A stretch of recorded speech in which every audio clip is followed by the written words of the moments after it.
Founders, are you staying nimble to customer and market changes? Learning how to quickly iterate and refine a product is key for your business and your customers. Our guest has plenty nail-biting experiences he has gained while building an AI-powered diagnostic health tech company. Stay tuned for Fab Founder Friday.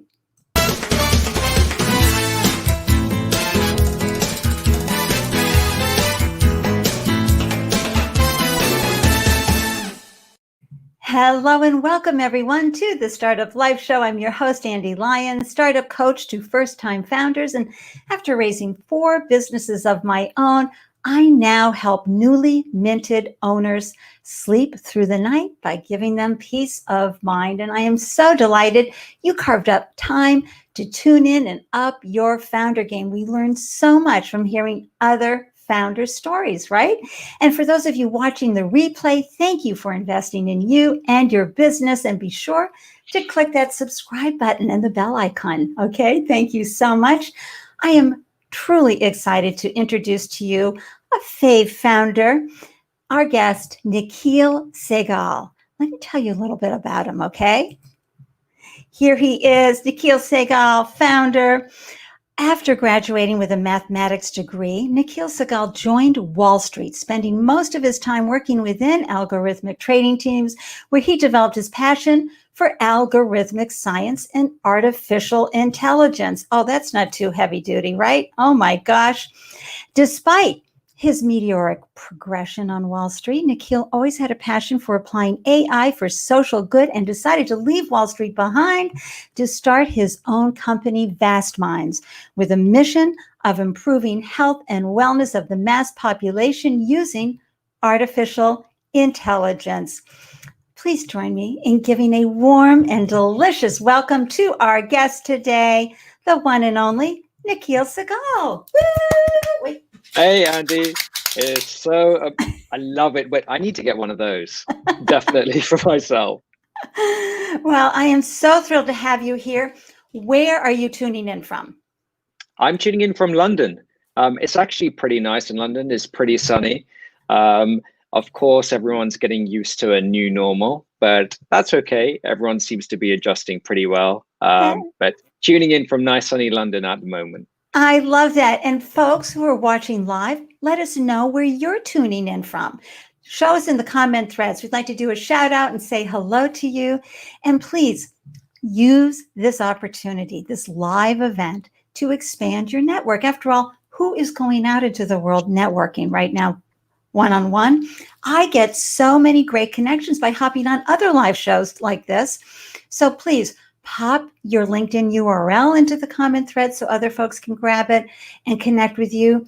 And if you know somebody who would benefit from this conversation with this amazing AI health tech founder, please tag them in the comment threads and have them come on over and join the conversation, okay? It'd be so great. Nikhil, you have a phenomenal startup story. And I think, for anybody who has worked hard to build their knowledge base up and be having this incredible, a rising star moment on Wall Street, to just go, not feeling it, it's not enough. Share with viewers how you transitioned and left, as I call, payroll behind. Yeah, and definitely. Started your business. Absolutely. So yeah, like you mentioned, I started on Wall Street for a while. I initially enjoyed it, but there was something about it which didn't really spark an interest or curiosity inside of me. I feel as though that whilst what we were doing was very interesting and quite complex in some respects, I didn't really see the real impact I was having on the world. So really, I've always had that bug to build things that has at least a positive societal impact on the world. So during my transition from Wall Street to starting a healthcare technology startup, actually prior to founding Vastmindz, I spent the past 4 years looking at and learning about different technologies and methodologies within artificial intelligence. I then stumbled across a healthcare data set from Wisconsin Hospital, and every data scientist who's listening will know this problem. But I stumbled across a data set from Wisconsin Hospital about individuals who had malignant or benign breast cancer. And I thought, well, this would be interesting. Why don't I try and teach a machine to diagnose whether an individual has malignant or benign breast cancer from this data set of hundreds of patients I was given? So I actually used similar techniques I used in the financial market, applied them to this specific domain, which is diagnosing breast cancer, and was able to achieve an accuracy level of about 96% in diagnosing individuals with malignant or benign breast cancer from a fine needle aspirate test. And that is where doctors would take a small piece of tissue out the breast and analyze this under a microscope. And there'll be various numerical statistics about the nuclear cell size within that tissue sample. And we've actually trained a machine, a very similar one that we use in finance, to diagnose an individual. And so from that point, I was hooked. And a lot of the applications that we were looking at involve computer vision. And what I mean by that is teaching machines to perceive the visual world just as a human would. That might sound confusing, but hopefully we can clear the confusion for our viewers very shortly. Yeah, we have a show and tell moment, folks. Thanks to Nikhil. Let's bring this up to the stream, and you can go and head and show and tell. Absolutely. So this is what Vastmindz does. Just before I play the video, what we do is remotely extract the physiology of an individual just by looking at their face. And you might think, well, how do we do that? Actually, there's a really interesting phenomenon in physics whereby different wavelengths of the visible light spectrum, and that include red, green, and blue light, which of course are within the visible light spectrum, they interact with blood underneath our skin. And every time blood pulsates throughout our body, our skin changes color. We don't see it. It's naked to the human eye. It's so unbelievably subtle, but just hold on for a second. But machines can pick up this subtle change in light absorption. That is reflective of someone's physiology. So in effect, just to sum up, we can see what's going on behind your skin just from camera. From camera. So you don't, nobody has to like show up at the office. You could be in a remote location.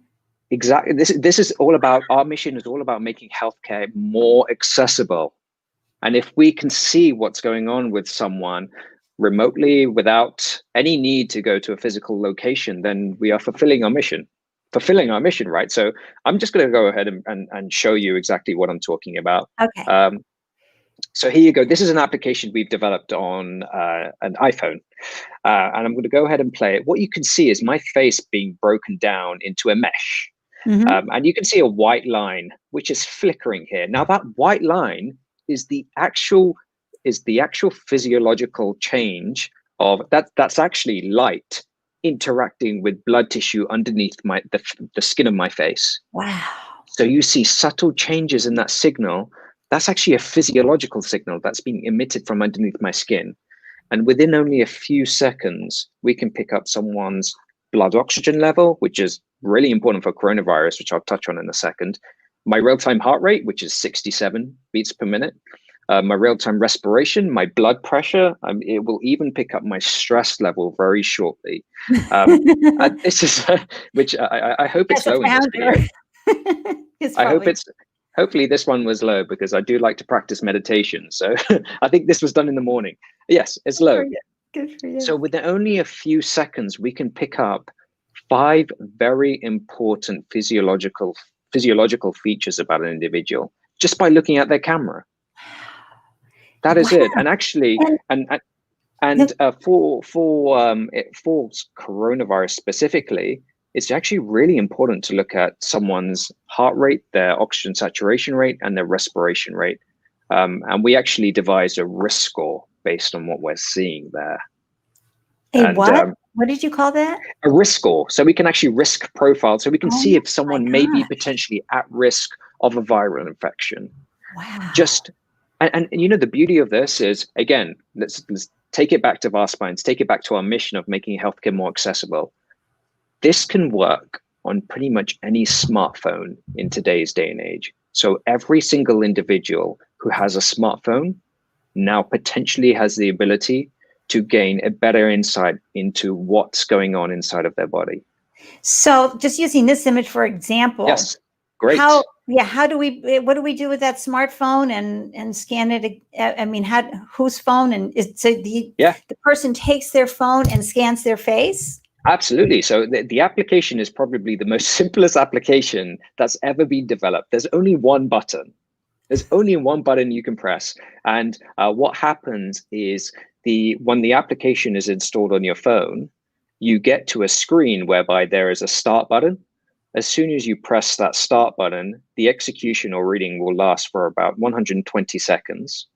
And from that reading, we can assess your heart rate, your respiration rate, your oxygen, your blood pressure, your stress level. And that screen that Andy just showed shows a summary of someone's physiology after a 2-minute execution. And that gets sent to the doctor, a nurse, or where does it get?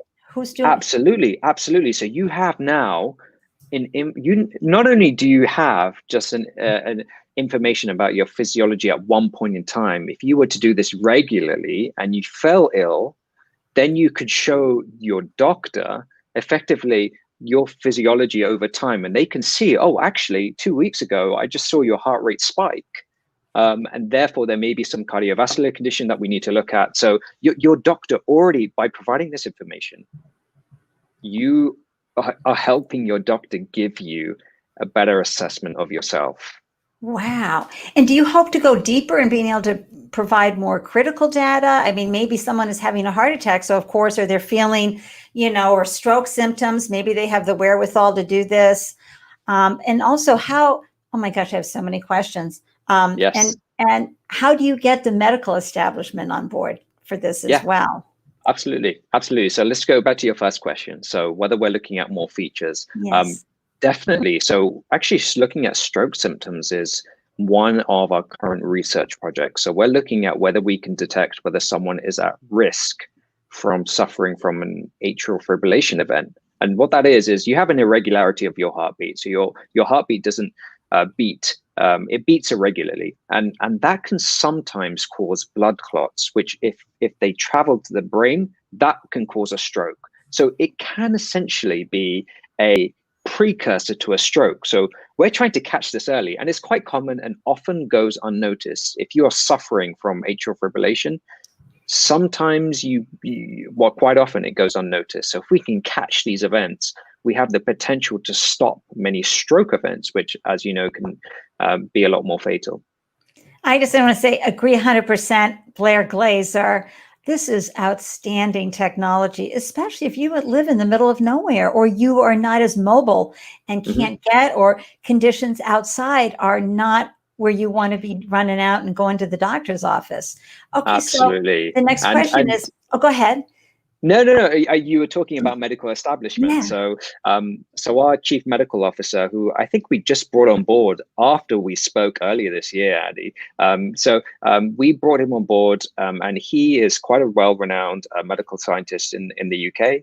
His name's Dr. Raj Kumar. He was previously the vice president worldwide for GlaxoSmithKline and developed several blockbuster drugs for that company. So he is a very paramount in proving whatever we say has medical accreditation. So we put every single one of our one of our features through rigorous medical trials and we benchmark them against regulated devices, because we want to show the world that we are just as good as a regulated medical device that sometimes they can sometimes be expensive, right? You can be like an expensive device. You have to buy a separate hardware product, stick it on your arm or whatever it is. And it can be expensive. So again, that's another thing, making it very cheap, making it more accessible. As Blair is saying, I imagine it can save money for the patient as well. Absolutely. And I agree with Marielle. Amazing technology. Well, thank you so much, Maria. I'm Blair. Your comments mean everything. And we have someone from India chiming in. Hey, Harshita. Great to How have you with us. great to have you with us. Thanks so much. It's a beauty. I know Blair's coming in from LA, Marielle from Boston. So, you're from London. It's fun to have these folks from around the world tuning in and learning about this, again, especially in remote locations, et cetera. So, I think I have so many questions as always, but I get so excited with this particular type of product because I can see the vast use of it. I love that. Wow, I'm stealing that phrase, Andy. The vast use of, I love it. But you had to take this idea and you had to take it from ideation to implementation. And, there's a lot of great ideas out there and a lot of founders who have a side hustle that they're thinking about. They really want to bring it from that. This would be, I really see this use as you were doing your financial algorithms and how it could be used to really help the health industry and patients. Just take us briefly in how you got from point A to point B and how you proved your value proposition, because you had to create a minimum viable product that you could then show people and then do a beta test. Absolutely. That is probably one of the hardest steps I've had to cross, is going from ideation to actually an actual product. Yeah. And I would say the biggest barrier was my mindset. And I've done a lot of practice over different mindsets too, that you should adopt as an entrepreneur. But one of the things I want to debunk is you have to have the right qualifications to be able to do whatever it is you want to do. I just want to say that I don't have a master's degree. I don't have a PhD degree in this field, even though some of my peers in my position at our competitors do have these type of qualifications. Yet I was able to still build this product to a point where we've actually surpassed our competitors in a lot of fields. Just purely driven out of passion and the need to look at a specific niche field. So I've actually been studying this artificial intelligence for the past 4 years in a very specific field that has given me the ability to be able to effectively build our minimum viable product. So I want to say that you should never ever wait to have the correct qualifications to go and try and execute on an idea. If you have enough drive and you have the correct vision to do whatever you want to do, you will be able to do it. You'll figure it out. And I think that's the best piece of advice anyone's ever given me. And now it's got to the point where I actually lead a team of 4 PhD level scientists, and we program together. So I wouldn't say that I wouldn't say that I'm like amazing or smarter than them, but I definitely am just as good at them in this specific domain.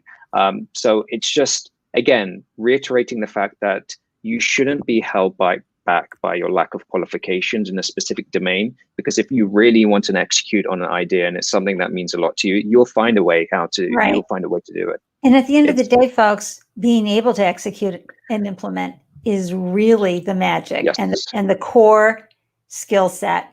And I don't know if you know Kristen Hancock. Kristen and her husband created an amazing, AI Bluetooth enabled device to take temperatures using an app. Wow. And initially, and Kristen, throw in your link. Would you do that for me? That would be great. So, because they were originally, and they launched in London. Now they live in Texas.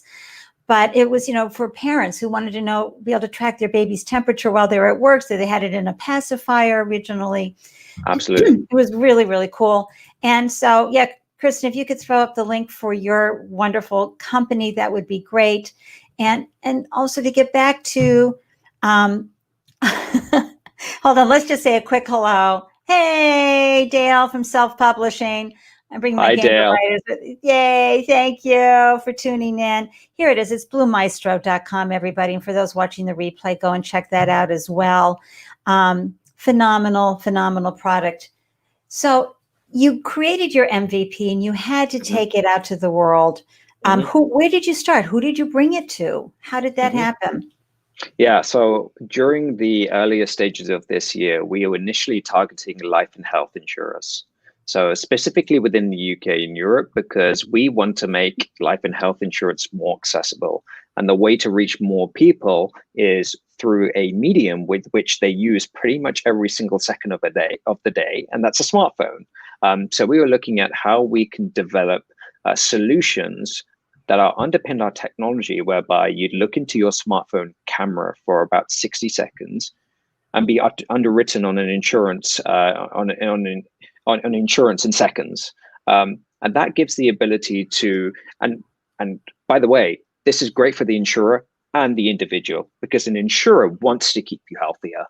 Now, from a greedy perspective, they care about free cash flow. If they can manage their free cash flow better, it's great for them. But in doing that, they are able to monitor the health of their consumers and keep them healthier remotely. Now, previously, if you ever sign up for health insurance, you would sign up at any given point and probably not speak to your insurer for the next 30 years while your premiums continue to rise.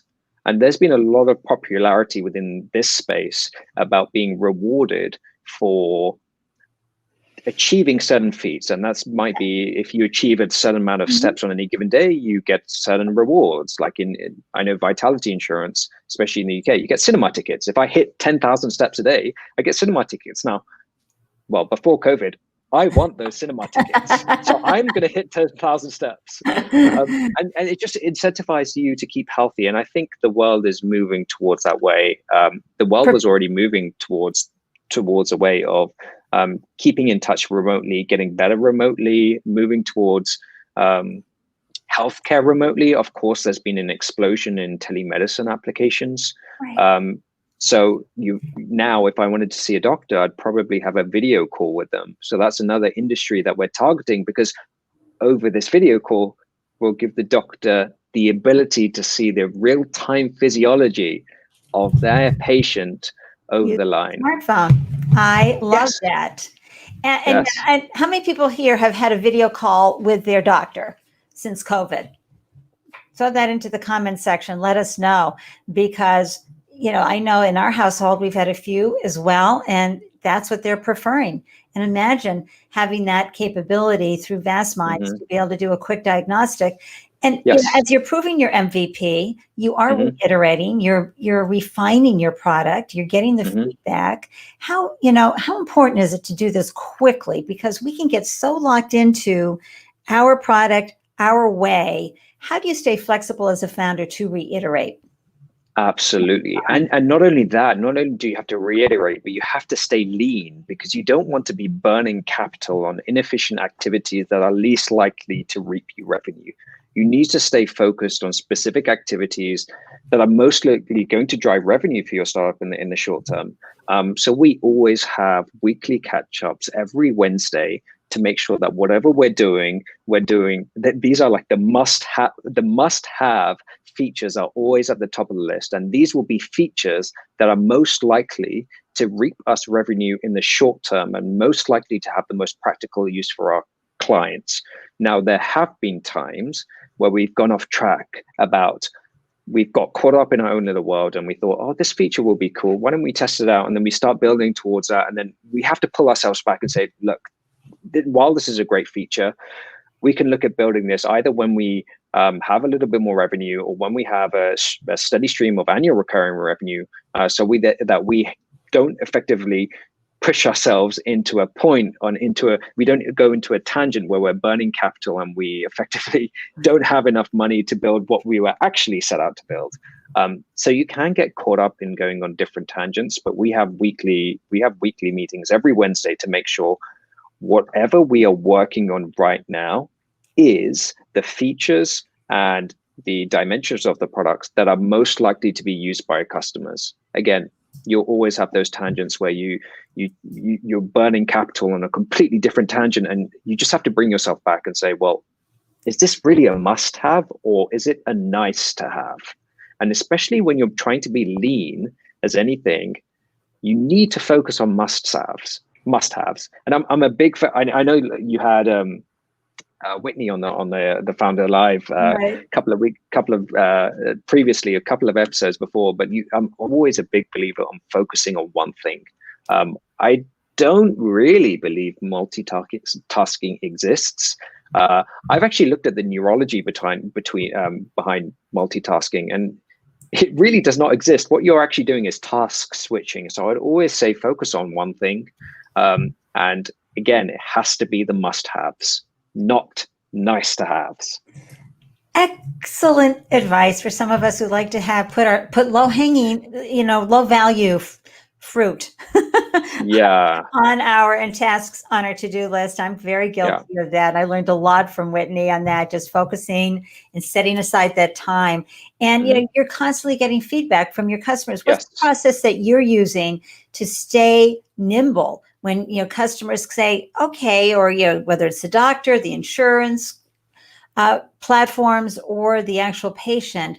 What's the process you have set up for your team to stay nimble so that you can reiterate, you can refine in a way that makes sense? Because we can't be everything to everyone. Mm-hmm. Yeah. Well, like the first thing is, how do you do that when you can't see anyone? Right? We're in COVID-19 is happening, whether we like it or not. We can't go out and meet clients. How do you do this? And how do you effectively drive pilot studies remotely? Now, for our technology, we have set up a way whereby clients get shipped our application remotely. They effectively get a link. They can download the application within 60 seconds. And we can actually monitor how they're doing over time. So how many times they're testing the application. They're giving us, the clients that we have piloting this application are constantly giving us feedback every week. So we always look at that, and within our weekly meetings every week, look, what feedback have we got from clients? Again, what are the points that we need to work on immediately? And they get moved to the top of the must-haves list, because learning directly from your client is probably the best way to learn. So we've been doing that over the last few months. And that's, we believe, has allowed us to sign a partnership deal with one of the largest reinsurers globally, which is General Reinsurance. They're a $1 billion company, but we will be working with them to help improve life and health insurance, make it more accessible, easier, and let's face it, more fun. Because the millennial generation are on their smartphones every day. What if their smartphone could do pretty much what if their smartphones could be their own doctor? I know that's a stretch, but what if their smartphone could just provide them great insight into what's going on underneath their skin? I just want to say hi to the Twitch folks today. It's always an honor when Twitch folks tune in, and I appreciate you, Dale, for sending over some writers. The lady writes, hey, Blair, you may need to be over there on Twitch and hanging out. And hey, also a doctor here and has, some ideas. And right here we'll go, boom, bada ding. Thank you for that. And some ideas. Would love to hear. Well, you see, I should add your email. What's your email address at .vastmindz.com? Nikhil. Yes, Nikhil Sehgal. It's nikhil.sehgal @vastmindz.com. Right. I'll throw that into the comment threads. And of course, I'll have that in the show notes. Thank you, Harshada. I don't know if I'm saying that correctly. And yes, Ethan, the feedback loop is everything. This is great. Got to combine the what customers say with what they do. This is the value of analytics. You are absolutely right. Spot on. You got to let the data drive what you're doing. Mm-hmm. Absolutely. And big hello to one of my favorite film documentary producers, directors. Hey, great to meet you, I guess. Yes. Amazingly talented man making things happen in the world, and through other, of course, types of films. Go check them out. And listen, I said this in the beginning, everyone. I bring up these names because we love to engage, but also while you're watching, go find these folks on LinkedIn and connect. This is a networking event as well as an informative time learning from this fab founder. Okay, so I just want to put that out to everybody. Definitely continue to use this as an opportunity to reach out to people you don't know and have a conversation, because you never know when your next collaboration will happen. So Nikhil, again, I'm just so impressed with how you've, have brought this company to where it is today. What happened when COVID-19 hit for you and your Yeah, business? great question. So, I mean, we had no anticipation of any pandemic that was going to hit us. I mean, I've been looking at this for about 4 years now. So you can imagine that we had no idea about how this was going to hit. What we've actually done is we always, I mean, COVID-19, whilst it is detrimental for a lot of businesses, it's forced people to pivot in a direction where they can adopt and thrive in this type of environment. So what we've done is we've actually because we are effectively a remote monitoring tool, we've looked at what vitals we can pick up that could be indicative or helpful for anyone who thinks they may be infected with coronavirus. So we immediately, our team of researchers and myself, just dove into a lot of the latest research that are coming out from the World Health Organization, European Respiratory Disease Society, and there was a common theme, and also our chief medical officer helped formulate this rule around how we can help to detect whether someone may be at risk from a viral infection. And what all of them said, and what the WHO has been saying since February, is that temperature screening alone, I mean, everyone's screening for body temperature right now, but looking at temperature screening alone is not an effective way to stop the spread of the virus, just because a large majority of individuals are not coming in with a fever and they are asymptomatic. What we actually found is for people who are suffering from COVID, they start to lose oxygen. So one of the things is they start to lose blood oxygen levels. So typically, like you saw on the screen there, mine was 98, which is normal. Typically, anyone's oxygen which is below 94 is problematic. It might not seem like a big difference, but that's problematic. If their resting heart rate is typically above 100 beats per minute, that's again another problematic indicator. And also if their respiration rate is above 30 RPM, mine was 20 on the video, which is relatively normal.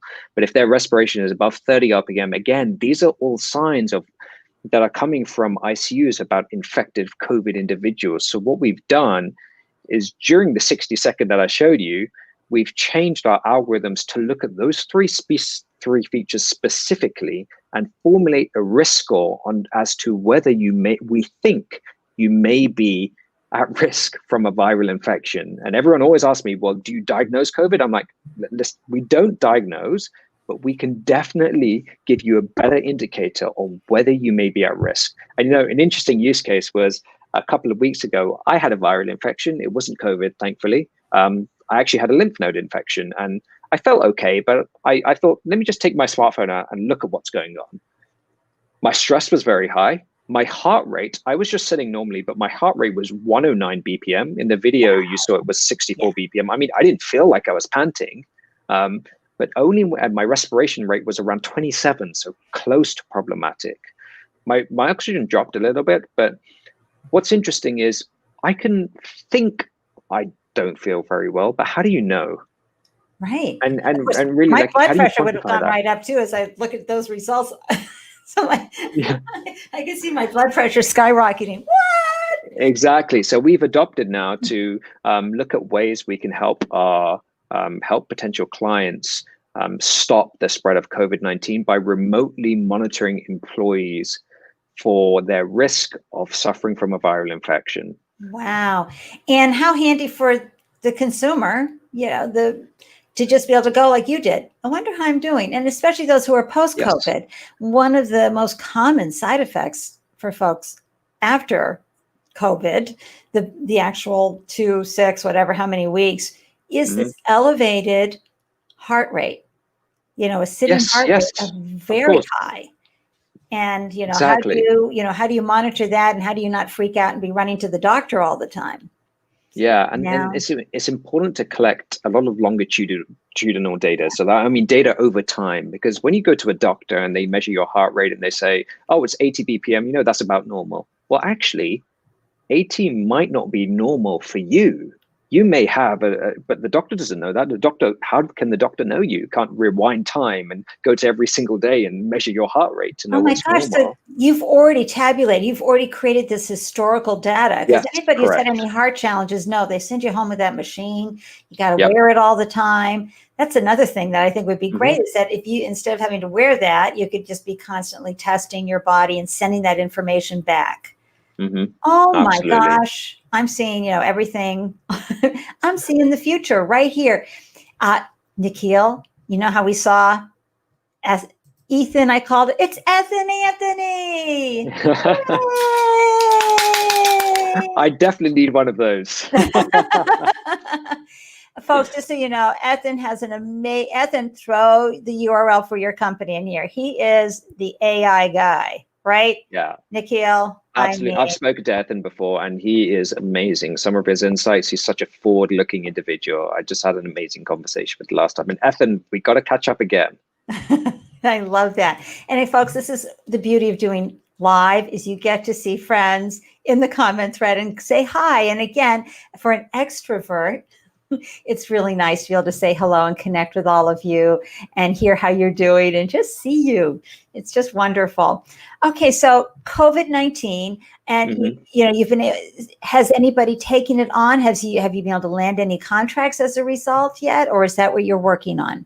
Yeah, so that's what we're working on. I mean, it's actually accelerated the fact that it's accelerated our partnership deal with the life and health insurer in a sense, I guess. Yeah. It's accelerated a lot of interest from other organizations. So we have numerous pilot studies running. Actually, what's happened, and this is pretty interesting, is we actually started pivoting towards an industry I never thought we'd pivot towards during COVID-19. And that is the aviation industry. So you're probably thinking, well, how do we have any relevance in aviation? Wow. Now, the application that we're discussing is remotely monitoring passengers before they even go to the airport, before they board their flight.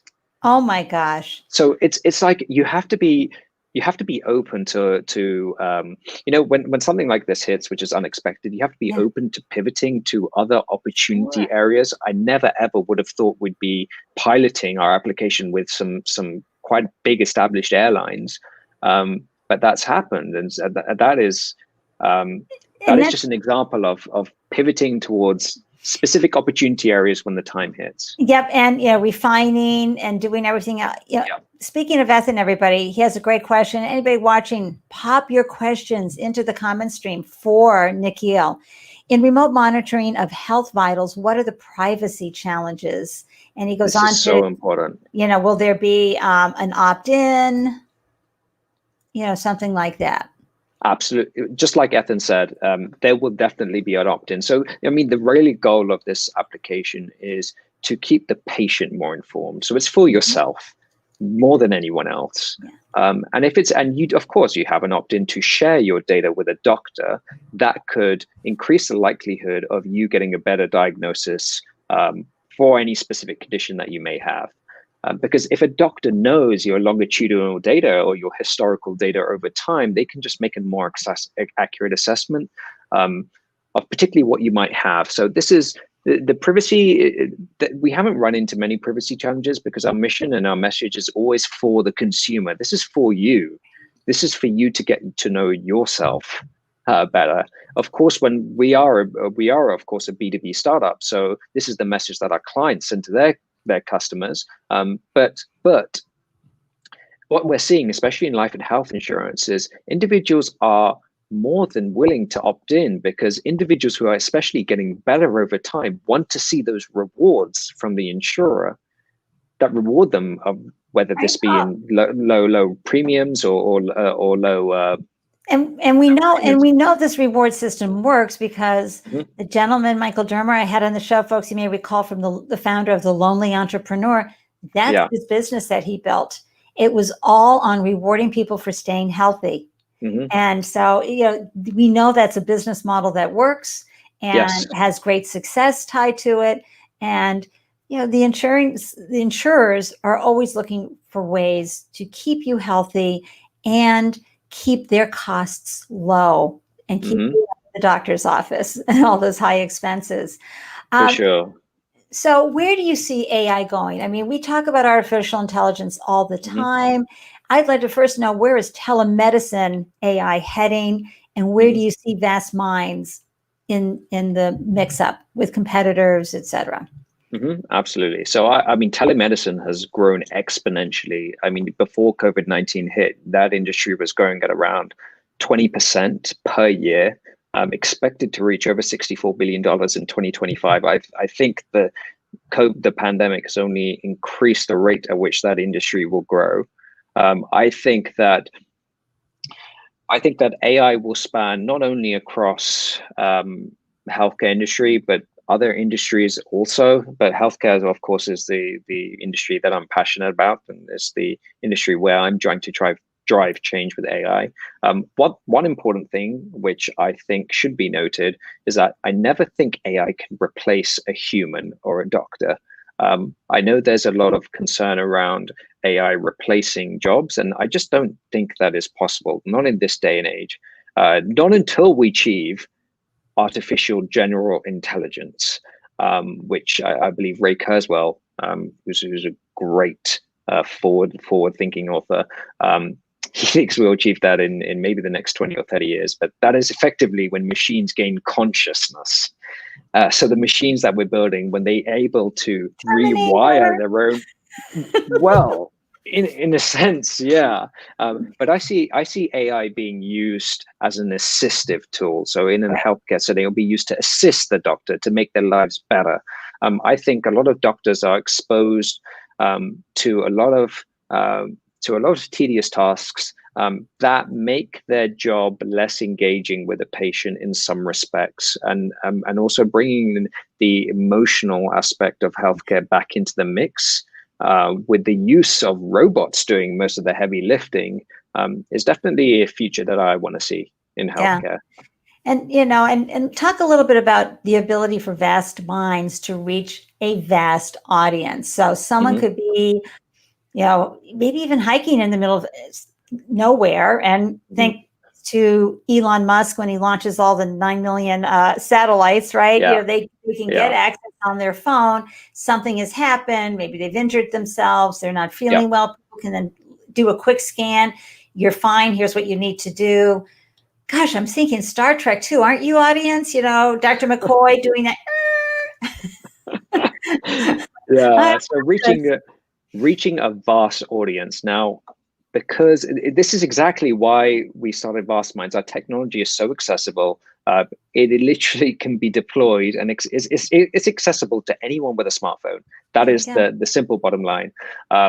We are actually floating around a concept recently. So in areas that have just been stricken by natural disasters, drones are coming in quite useful at mapping out different areas where there has been the most damage. One of the concepts we actually floated was the concept of flying doctors, or fly docs, whereby drones would actually go and assess people in a struck down place and actually assess their physiology. So you'd have a swarm of fly docs. You have a swarm of drones, which are effectively flying doctors that are going around not only scanning a struck area for specific pockets of damage, but also assessing the physiology of individuals in a region which is not accessible for people to go to because maybe there's so much damage or there's some other factors. So surrounded by fire or whatever. I hear you. Again, anything to make this more accessible. That's love that. Dream. Now, I know, because we chatted about this before, that you see this as well in space travel. So I didn't mention Star Trek for just an arbitrary reason, but how, because we just watched that exciting trip to the space station. Amazing. SpaceX. That was so much fun. And just watching the dashboard and watching everything they were doing. Oh my gosh. How do you see Vastmindz working with the space industry? Yeah, so I think space travel will be commercial. Well, actually, it's already on that route to be commercialized within the next 10 years. So you have Virgin and Elon Musk himself trying to send people to the moon for a simple flight. I think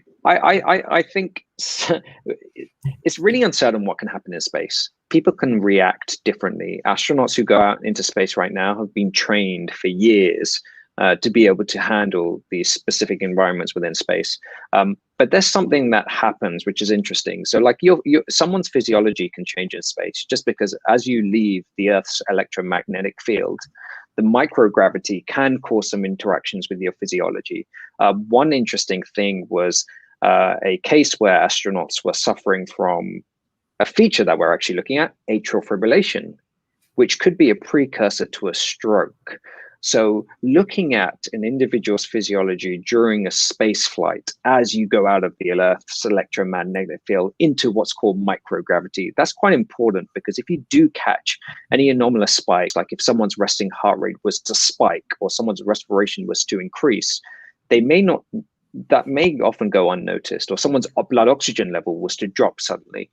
I think remotely monitoring these passengers in these situations is very important because we haven't commercialized space travel yet. This will be the first in human history. So we don't really know what's going to happen.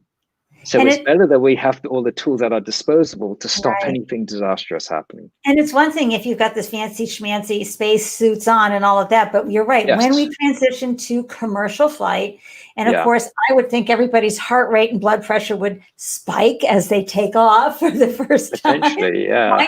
Just watching them. Absolutely.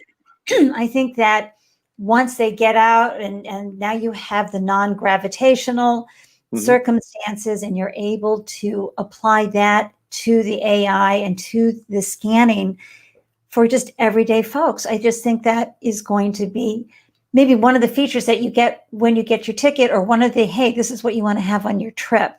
Yes.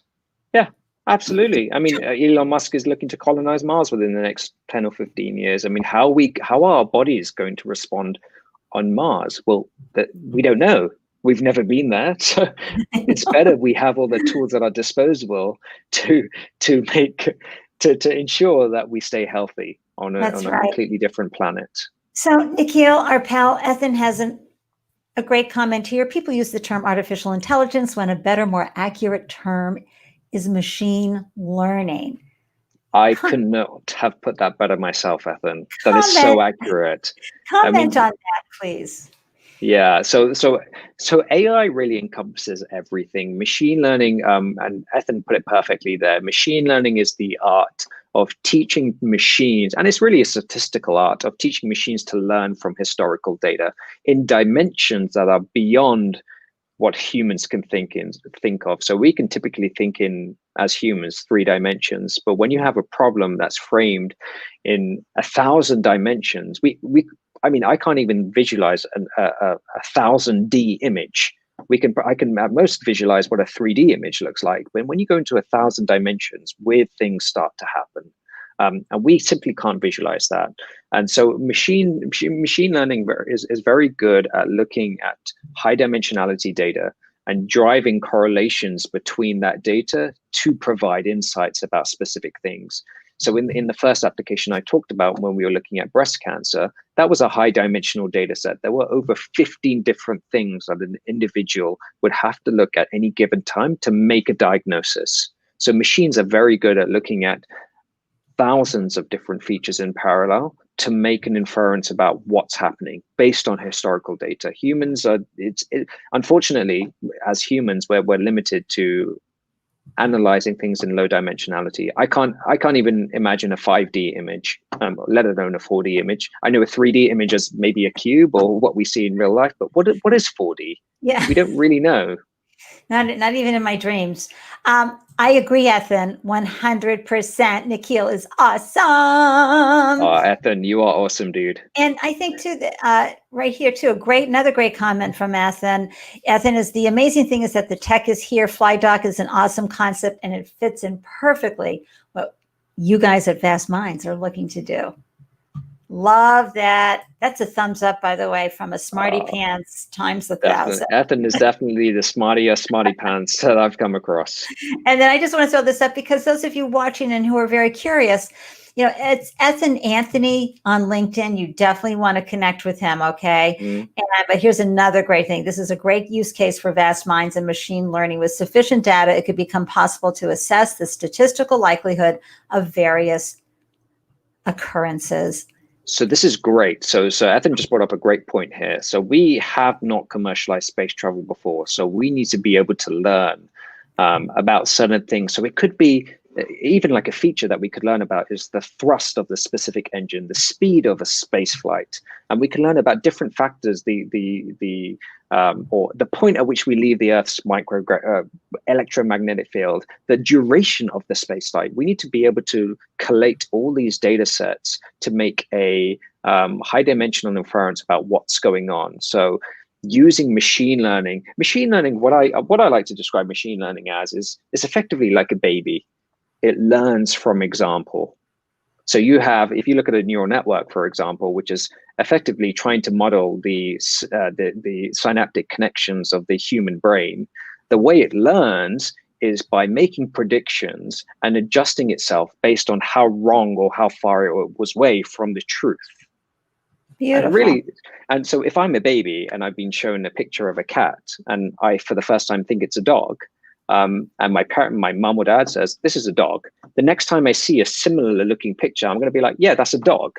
So I've just adjusted myself based on, I've adjusted the neural pathways in my brain as a human based on what a dog is. And that's exactly how may I just say thank you for bringing it down to my level of understanding machine learning. No, that's quite, I do quite understand simply what it is. That's wonderful. I love that description. So let's move it over a little from incredible machine learning, space travel, telemedicine, and talk about the founder journey. Yes.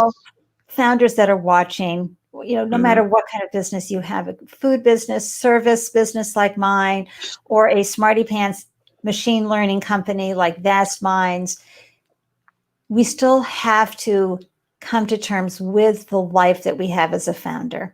And we learn so much, and we feel less isolated when we hear about how other founders are coping and managing the high level of uncertainty and the founder doubt. Trust me, that is a symptom. That's the time when you're lying in bed or during the day when you're like, who am I to think that I know what the heck I'm doing? And I think you are such a great example, Nikhil, because you are in an area that, yes, you've got the tech down for sure, but are you medicine? Like, what special degrees do you have? Did you go on and get a degree in, fill in the blank? No, but you have some incredible core ingredients that make you a phenomenal founder and a phenomenal leader for your business. But first, share with folks tuning in how you've managed the roller coaster ride of the founder journey. Yeah, it's been a roller coaster this year, especially as we're trying to perfect our product and pivot in certain areas. There's a simple hack I can share with everyone, which has helped me significantly throughout this year. And that is to believe everything is possible. And I'll just come back to that in a second. But a lot of what we're doing is relatively new in the space. So one of the things that is very hard to do or pick up from a camera is low levels of oxygen saturation. So we've come just across, and we've been trying to do this for the entire year. So we've come across so many points where we just think, oh, what we're doing is just, because it hasn't been done, it must be impossible. So let's just give up. There's been many points where we've all come to this conclusion, but you have to really instill belief within the team, because even if something is impossible or you think it's impossible, it's probably not. And I'll come back to how I use this. So, for example, one of the things that we really wanted to do well was pick up low levels or real-time losses in someone's blood oxygen level. So if someone was looking at their camera and they were losing oxygen, we wanted to pick that up. Our competitors are not doing that very well. In fact, they can't really pick up oxygen levels below 92 or 91%, where it gets dangerous for a person. Someone has already told us that this is not possible to do from a camera. No one has done it before. Why are we even spending time and effort doing this? And it always reminds me of the story back in 1952, you may have heard of this, Andy, Roger Bannister, who completed the 4-minute mile. So everyone said, there's no way you can complete a mile in 4 minutes. It's impossible. Your heart would explode. Your body will have all sorts of physiological detriments to it. It's impossible. And everyone didn't do it because of that. I mean, it'd never be done before. And in 1952, Roger Bannister completed a mile in 3 minutes, 59 and 40 seconds. I think that was his time. He was the first person to do that because he had an insurmountable belief that it was possible. What's interesting is if you look at what's happened since then, 1,400 male and female athletes have broken the 4-minute mile. So run a mile in under 4 minutes. So when everyone sees that something is possible, they can go and do it. Now, bringing it back to my point. So everyone's saying that picking up low levels of oxygen from a camera is impossible. So, and I practice visualization every day in the morning to visualize what's happening. And it's really important actually to do that because your brain doesn't know the difference between your imagination and real life. It's really weird. So if you visualize something has done, so if you visualize you achieving an objective, you're tricking your brain into thinking that it's already been done, which gives you a little bit more confidence and belief to try out things which others may not have tried out because they didn't think it was possible. Anyway, so I went and told my team, actually, this is the first time I'm going to be saying this. So if my team are listening, they're probably going to give me an earful. So I went and told my team, oh, everyone thinks that picking low levels of oxygen is impossible. I just spoke to my friend Brian, who is at our competitor, and he said they've just achieved this. They've just done this. And everyone in my team were like, what? Someone's actually done this? And they were like, oh, okay, well, someone's done this, so it must be possible.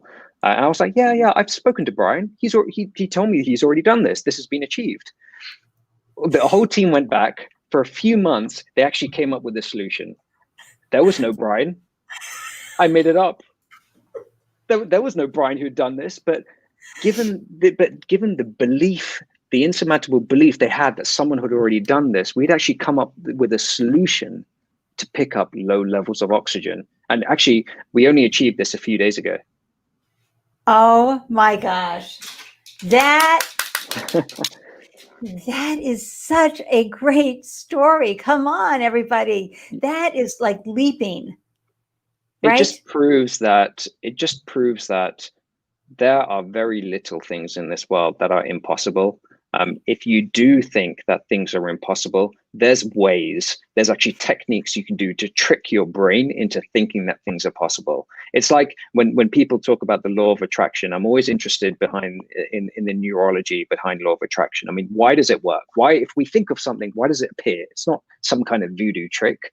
You're actually tricking what's called your reticular activating system, which is like a filter in your brain to search for things that can make that thing true. It's like if I bought a luminous green car, suddenly tomorrow on the road, I'll see loads of luminous green cars. They were already there, but because I have now filtered my brain to look for that specific object, I can see them everywhere. So it's like filtering yourself for opportunities. And I would say that if you have an insurmountable belief of that something can be done, you most likely will be able to do it. Right. And folks, we're not saying you're closing your eyes and saying there are no weeds in your garden.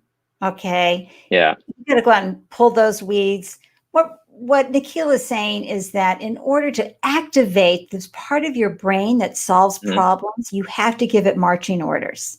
Mm-hmm. And so if you're asking, why does something happen or how something works, your brain is, or this will work. You're giving it the ability to start looking and saying, see, here's an example over here, or here's dots that you can connect to solve that problem. And by being an observer, because now you're taking your, oh my God, we're going to fail out of the equation, putting that aside and just seeing it coming together, knowing that somewhere out there dots are going to connect and you are going to click on something. Yeah, I mean, that will pop up something that will make you think of this, and then that will happen. if you ever watched The Closer, you would see something would always trigger her mind and go, oh, I know how they murdered that person. Anyway, I digress. It's that sort of thing. It's just, it triggers an understanding in your brain, and it's a wonderful thing to do. So it's not woo-woo. It is actually utilizing a part of your brain. And this is neuroscience, folks. Mm-hmm. As we get to know the brain, we can put it to work for us. Nikhil, that was the best founder journey advice ever for Mindset Hack. I love, love, love that. How can we support you and Vastmindz?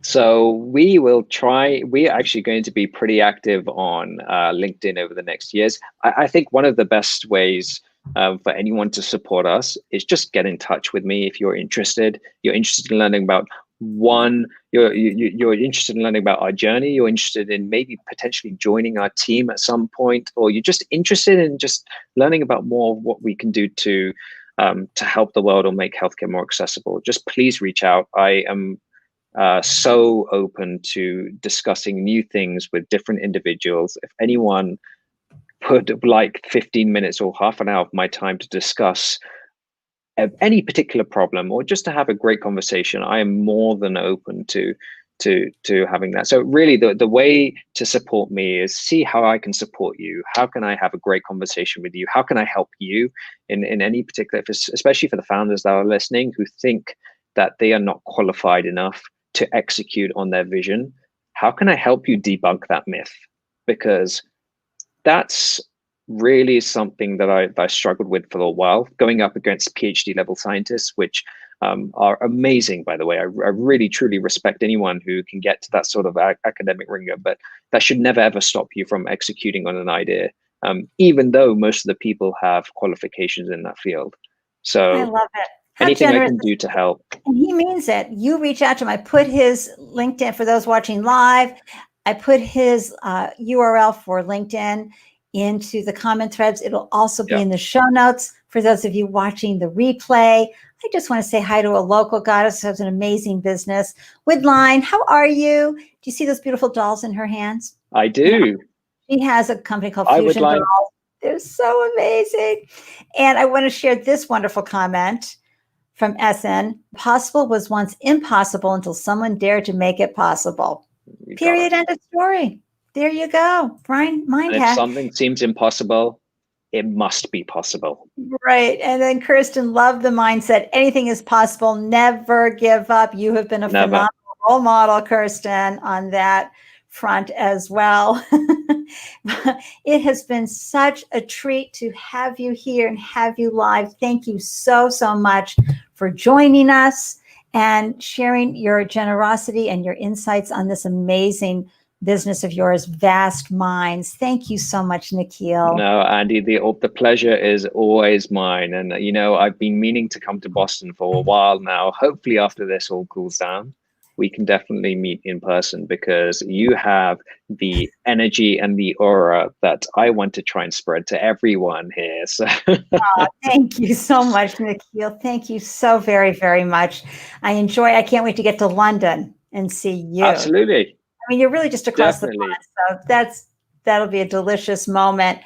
Folks, I am so thrilled that you tuned in and shared your time with us. And I know that you learned incredible nuggets that you can take with you on your founder journey. And as Nikhil said, reach out to him. Seriously, you'll do a Zoom call, whatever feels good for you. If you have any questions, and look, this man is going to be bringing his business places. So if this is a company that you want to be part of, connect with Nikhil on LinkedIn. For those of you watching the recording, I am so grateful you tuned in. Be sure to hit that subscribe button and stay connected as well on LinkedIn. All the links are in the show notes. And founders, you do not need to struggle building your business alone. It can waste money, effort, and valuable time. I offer 2-hour startup strategy sessions, 2-hour funding strategy sessions, on-demand founder support. You just book me by the minute, whatever you need, answer some pesky questions that you have for your business, things that are keeping you up at night. And I do pitch deck reviews. book a free call with me. We'll have a conversation, see if we're a good fit. And I'd love to learn more about you and what you're doing in the world with your new business. Next Wednesday, let me share with you who's joining us next Wednesday. This is a phenomenal person. On September 23rd at 1 p.m., we're chatting with renowned branded lifestyle portrait and now virtual photographer, John D'Amato. And I got to tell you, I started watching John and how he pivoted during COVID-19. And he started taking these amazing photos of folks giving their presentation online. I was blown away by him. And frankly, his photography is so extraordinary. I thought the way he's capturing the transition of work, it kind of reminded me of some of the photographs from the Dust Bowl. I just had to say, grabbing and documenting these kind of images and connections, human connection during this time of COVID is phenomenal. But he's had his business for years, and he collaborates with speakers and trainers and other individuals. Let me just bring that up again so you can see more about John.